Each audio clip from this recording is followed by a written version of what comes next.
Consumer protection act 2019 एक बहुत important component है हमारे सिलेबस का। और इसी कंपोनेंट में एक बहुत सुपर डुपर इंपॉर्टेंट टॉपिक बनता है हमारे ज्यूरिसडिक्शन से जुड़े हुए रूल्स। और इन्हीं रूल्स के अंदर हमारे पास अभी फिलहाल एक लेटेस्ट अपडेट, एक लेटेस्ट चेंज आया है और उसी चेंज को आपके साथ इस सेशन में डिस्कस करने वाले हैं। So hi friends, welcome back to study classes. उम्मीद करता हूं आप बहुत बढ़िया हैं और फटाफट से हमारे साथ जुड़ जाइए और देखिए कि क्या चेंज आया है, क्योंकि अगले एग्जामिनेशन में हो सकता है कि इस चेंज पे आपसे सवाल पूछ लिया जाए। So quickly let's start our discussion on the new consumer protection jurisdiction rules of 2021।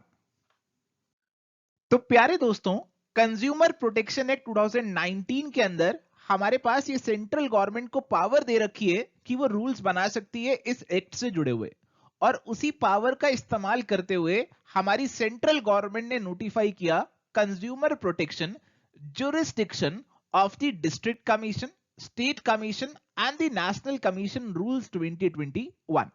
तो कंज्यूमर प्रोटेक्शन एक्ट 2019 हमारा जो है वो three tier quasi judicial mechanism की बात करता है।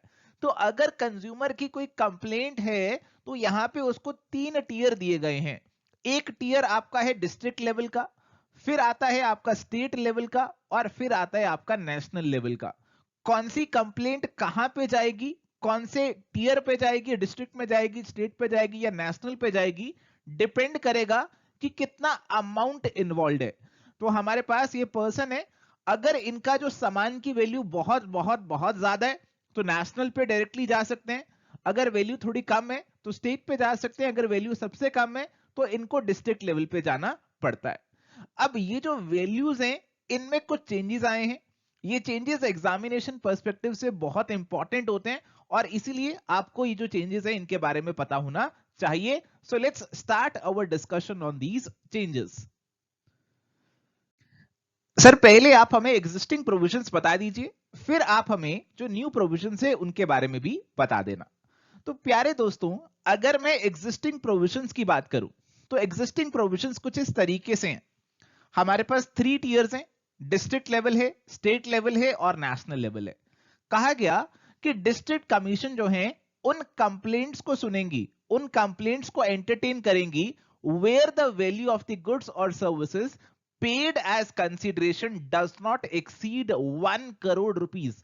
तो 1 CR की यहां पे बात कर रखी है कि अगर आपके सामान की वैल्यू, इन्होंने जो सामान खरीदा अगर उसकी वैल्यू 1 करोड़ रुपए तक है, उससे रिलेटेड कोई कंप्लेंट है तो आप डिस्ट्रिक्ट कमीशन पे जाएंगे। और अगर आपके सामान की वैल्यू 1 करोड़ से ज्यादा है बट 10 करोड़ से कम है तो फिर वो स्टेट कमीशन के दायरे में आ जाएगा। अगर आपके सामान की वैल्यू, गुड्स और सर्विसेज की जो कंसीडरेशन है, जो वैल्यू है, वो 10 करोड़ से भी ज्यादा है तो ये आपकी नेशनल कमीशन के जुरिस्डिक्शन में आ जाएंगे। तो ये हमारे एग्जिस्टिंग प्रोविजन है।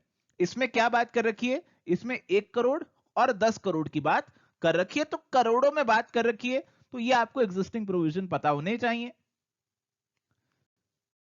तो चलिए अब बात करते हैं हमारी नई लिमिट्स की। तो हमारे पास जो नई मॉनेटरी लिमिट्स आई हैं उनको एक बार देखते हैं।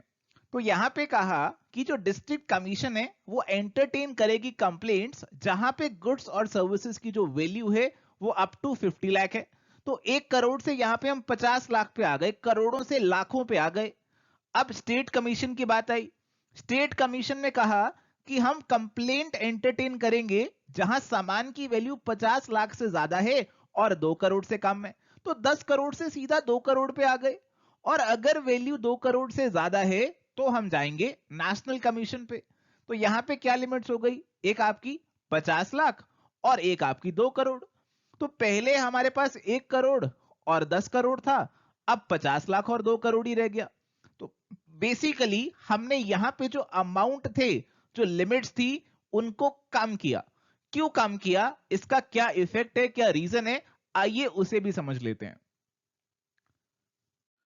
तो बेसिकली ये हमारे पास जो चेंज आया हम उसे यहां पे इस तरीके से डिनोट कर सकते हैं। ठीक है जी, 1 करोड़ 10 करोड़ पहले था, अब 50 लाख 2 करोड़ हो गया। अब समझने की कोशिश करते हैं चेंज किस तरीके से आएगा। तो पहले हमारे पास कोई पर्सन थे, उनकी अगर मैं कहूं कंप्लेंट थी 75 लाख के सामान की, तो कहां पे कंप्लेंट जाती? अगर मैं एग्जिस्टिंग प्रोविजन की बात करूं तो उनको अपनी कंप्लेंट कहां पे लेके जानी पड़ती? डिस्ट्रिक्ट लेवल पे लेकर जानी पड़ती। और अगर मैं नए प्रोविजन की बात करूं तो अब उनकी जो कंप्लेंट है वो स्टेट लेवल के दायरे में आ जाएगी, वो स्टेट के दायरे में आ जाएगी। अब इससे क्या हुआ कि जो डिस्ट्रिक्ट के पास पहले कंप्लेंट जा रही थी वो अब स्टेट के पास जाया करेगी। इसका सीधा सीधा मतलब क्या निकला? सर इसका सीधा मतलब निकला कि हमारी जो डिस्ट्रिक्ट कमीशन है उसका बर्डन कम हो जाएगा। डिस्ट्रिक्ट कमीशन हमारे 5,000 1,500 रुपए के सामान की वैल्यू के भी कंप्लेंट सुन रही थी और 1 करोड़ के सामान की भी कंप्लेंट सुन रही थी, तो बर्डन बहुत ज्यादा था उसके ऊपर। और हमने सोचा कि इस बर्डन को कुछ कम किया जाए और इसीलिए हमने 1 करोड़ से 50 लाख कर दी लिमिट कि 50 लाख तक ही आप डिस्ट्रिक्ट कमीशन पे जा सकते हो। अगर 50 लाख से ऊपर है तो आपको स्टेट लेवल पे जाना पड़ेगा। और ऐसे ही हमने आगे नेशनल लेवल वाली लिमिट को भी चेंज कर दिया। तो उम्मीद करता हूं आप ऑलरेडी समझ ही चुके हैं कि हमारे पास ज्यूरिसडिक्शन में रिवीजन करने की जरूरत क्यों आ गई। जरूरत इसलिए आ गई क्योंकि हम यहां पे हमारा जो डिस्ट्रिक्ट कमीशन है उसका वर्कलोड कम करना चाहते थे। हमारा कंज्यूमर प्रोटेक्शन कानून का उद्देश्य ऑब्जेक्टिव क्या है कि कंज्यूमर की प्रोटेक्शन होनी चाहिए। तो हमारा कानून इस तरीके से बने कि कंज्यूमर को बहुत जल्द इंसाफ मिल जाए, जो कंप्लेंट है उसकी बहुत जल्दी रिजॉल्व हो जाए। अगर डिस्ट्रिक्ट कमीशन के पास बहुत सारी कंप्लेंट आ जाएंगी तो फिर कंज्यूमर की कंप्लेंट सॉल्व करने में ज्यादा टाइम लग सकता है। डिस्ट्रिक्ट कमीशन ओवर बर्डन हो जाएंगे, सही से कंप्लेंट्स को नहीं सुन पाएंगे और कंज्यूमर्स को स्पीडी रिड्रेसल उनके ग्रीवेंसेस का नहीं मिलेगा। और इसीलिए हमने इन लिमिट्स को यहां पे रिवाइज किया। कंज्यूमर प्रोटेक्शन एक्ट 2019 हमें यह भी बताता है कि जो भी कंप्लेंट है उसे जल्द से जल्द रिजॉल्व करना है। कहा गया कि हमारा एंडेवर होना चाहिए, हमारी कोशिश होनी चाहिए कि जो भी कंप्लेंट है हम उसे 3 महीने के अंदर अंदर रिजॉल्व करें। और अगर जो कमोडिटीज इन्वॉल्व हैं उनकी कोई टेस्टिंग या कोई एनालिसिस होनी है तो फिर उस केस के अंदर हमारी जो कंप्लेंट है वो 5 महीने के अंदर अंदर रिजॉल्व हो जानी चाहिए। तो इतने कम समय में कंप्लेंट को रिजॉल्व करना है तो फिर आपको यह भी देखना पड़ेगा कि आपके कमीशन पे बर्डन ज्यादा ना हो, वो जल्दी जल्दी केसेस को सुन सके। और इसीलिए ये रिवीजन यहां पे लेकर आई गई। और यहां पे एक और इंपॉर्टेंट जानकारी आपको कंज्यूमर प्रोटेक्शन कानून के बारे में बता देता हूं with regard to the filing of the complaints. तो यहां पे ये भी प्रोविजन बना रखा है कि आप इलेक्ट्रॉनिकली भी अपनी कंप्लेंट को फाइल कर सकते हैं। और इसके लिए हमारी जो सेंट्रल गवर्नमेंट है उसने एक ई दाखिल पोर्टल बना रखा है। तो आप अपनी कंप्लेंट को दाखिल ऑनलाइन कर सकते हैं इस ई दाखिल पोर्टल के माध्यम से। तो आपके लिए हेसल फ्री, स्पीडी और इनएक्सपेंसिव फैसिलिटी है जिसका इस्तेमाल करके कंज्यूमर्स अपनी कंप्लेंट को इलेक्ट्रॉनिकली फाइल कर सकते हैं। ठीक है, और ई दाखिल के अंदर बहुत से फीचर्स हैं। यहीं पे आप अपने जो केस डॉक्यूमेंट्स हैं उनको डाउनलोड कर सकते हैं। आपकी जो हियरिंग वगैरह है वो यहीं से हो सकती है, आप रिस्पॉन्स इसी के थ्रू दे सकते हैं। तो बहुत सारी चीजें हैं जो कि इस ई दाखिल जो सिस्टम है, जो पोर्टल है, उसके अंदर डाली गई हैं।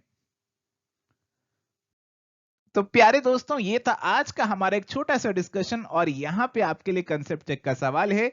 असर्शन दी गई है consumer protection act 2019 provides consumers the option of filing complaint electronically. Reason दिया, the act stipulates that every complaint shall be disposed of as expeditiously as possible. तो जल्दी से सोच के बताइए कि इस सवाल का आंसर क्या होना चाहिए। तो दोनों स्टेटमेंट यहां पे एकदम से सही दे रखी हैं और इसीलिए हमारा जो सही आंसर है वो ऑप्शन नंबर ए का बनना चाहिए। तो अगर आपने ऑप्शन नंबर ए कहा तो आप बिल्कुल सही हैं। So thank you guys, this was all about our discussion on this very short topic, जहां पे हमने कंज्यूमर प्रोटेक्शन कानून के अंदर हमारी जो ज्यूरिसडिक्शन की लिमिट्स रिवाइज हुई हैं उनके ऊपर डिस्कशन किया। जो आपकी ज्यूरिसडिक्शन की लिमिट्स हैं they are very important from examination perspective. इन पे एग्जामिनेशन में बहुत बार सवाल भी पूछा जा चुका है। सो गाइस, ये जो लिमिट्स हैं ये आपको पता होनी चाहिए, ये आपको याद रखनी है। किसी भी एग्जाम में इन पे सवाल पूछा जा सकता है। सो प्लीज नोट डाउन कि अब आपकी जो लिमिट्स हैं रिवाइज हो गई हैं, चेंज हो गई हैं। और अब आपको एग्जाम में सवाल आता है तो आपको इन लिमिट्स के अकॉर्डिंग उस सवाल को आंसर करना होगा। So this is it for today. Thank you, bye bye, take care, all the best.